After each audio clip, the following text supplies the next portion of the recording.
Hey, that's a real good question. In 1971, I graduated from high school and I signed a professional baseball contract with the St. Louis Cardinals. And I had 2 good years with them. And what happened there is that they released me right there. They had the energy crisis going on and they had a lot of good ball players, and they make a decision on whether or not they feel that you have the potential talent or the talent right at that time for your age category in order to make the big leagues and help them in Busch Stadium. And a bunch of the directors must have got together and they said, the Macho Man ain't doing it right now.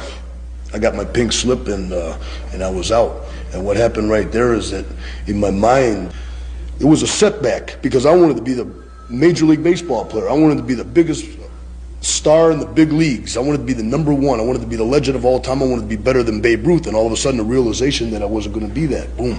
But what I did is I hooked down with the Cincinnati Reds, and I played a year and a half with them, and then went to Chicago White Sox, where I became the first player ever to be ambidextrous in ways that I could switch hit and switch throw. I could hit and throw with both hands. And nobody's done that since Paul Richards back for the old Baltimore Orioles. And that gave me real, lots of write-ups. Macho Man throws with both arms, man, comes in, oh man, it's real big. In 1975, the spring of 1975, playing with the White Sox, I came in my locker one day to put my uniform on and go out in the field and hit baseballs like I want to do.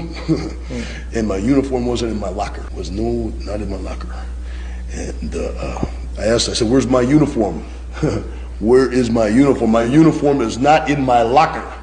And coach came over to me and he said, hey Randy, no fans in the clubhouse.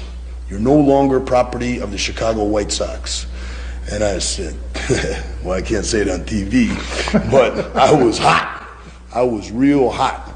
And I decided, man, I said, if I can't play baseball, nobody's not going to play baseball. So I made some threats like I was going to burn down the clubhouse, which they wrote about the next day in the paper.